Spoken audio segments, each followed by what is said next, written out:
Hello everybody, I'm Christopher from Scottsdale, Arizona. Today we're going to talk about TIG torch remote amp controls. So I'm going to go over a few different ones and tell you the reason why I bought this specific one. So this particular one here is called a wheel control, and all you do is just move the wheel towards yourself, and what do you know, it gets full amperage control heat, and then you can back the heat off to an off position. So they make a bunch of different styles here. They have some that are just buttons that you just press, and the harder you press the button, the more heat goes in, and then as you reduce the pressure, the heat retracts. The other style is a rotary style, which is similar to this. I'm sure the rotary style you'd just be using the top anyhow, but it has a track, like a tank track, that goes around, and you can use that same kind of way. The other way is a linear style, where you have a button that you actually just move it forwards or backwards to increase or decrease the amperage going into the weld.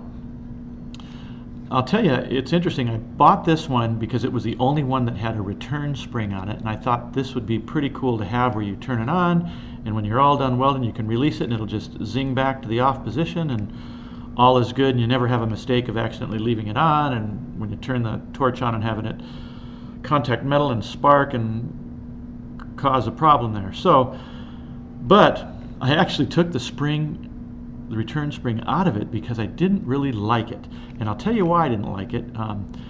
It increased the pressure of the turning to a great extent, where it was actually really quite hard. And when you're doing a long weld and you need to weld, and you need to be very steady while you're doing your weld, and this thing was just bugging me the whole time, especially with a glove on. So I ended up taking the spring off, and I'm glad I did because I like it a lot better.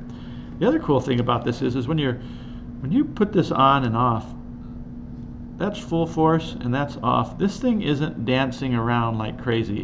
It's staying in a nice steady position. So I like that. So here's how you do it. So you're ready to get a weld, you turn the heat on, you get going.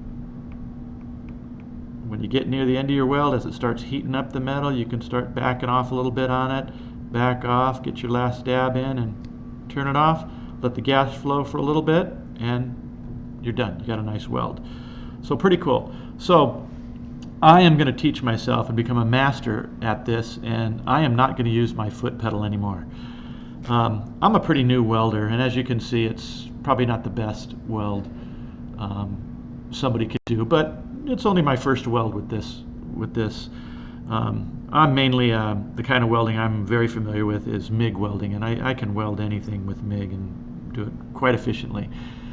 So this is a whole nother animal, and I'm going to do another video on some tricks and tips and so forth on how to use how to get started with a TIG welder.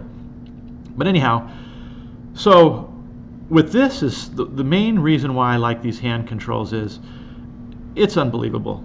You can work upside down, you can work on your back, you can reach your hand way around something, reach up high, reach low, reach into a cage of a roll cage or something that you're working with, and you don't have to worry about trying to figure out how to use your pedal, which I think would be pretty tough.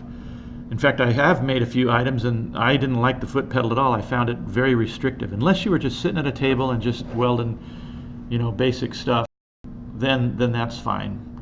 But if you're having to do any projects where you're working on stuff and moving around the garage and welding, man, a foot pedal to me is the wrong way to go.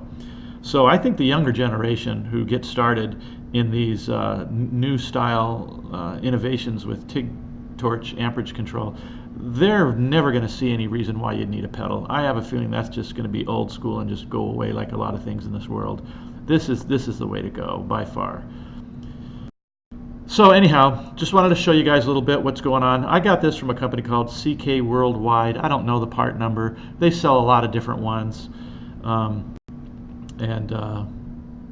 This is the one that I picked. I like it. You can move this thing around to any position you want. Forwards, backwards, get it in close as you want, and it just works. It's wonderful. A little bit more difficult, by the way, to work on it with a glove, because let's see if we can turn this around here where you can see it. It's halfway is what makes the full, from start to full heat, from off to full heat, I should say. So when you have a glove on, for some reason, just the thickness and everything added on, and I find myself going like so, getting about 3/4 of the way, and that last little bit, I got it on the on, and I can continue my weld. And then, as you know, as you start going along the weld and you need to adjust your amperage control, that's all good and easy to do. And when you get to the end, no problem turning it off, let the gas flow, good to go. Please subscribe. Hope you enjoyed the video. I'm going to have a few different ones coming soon, and hopefully it's helpful. And if you guys have any questions, please put it in the box and I'll answer back. Thanks, guys.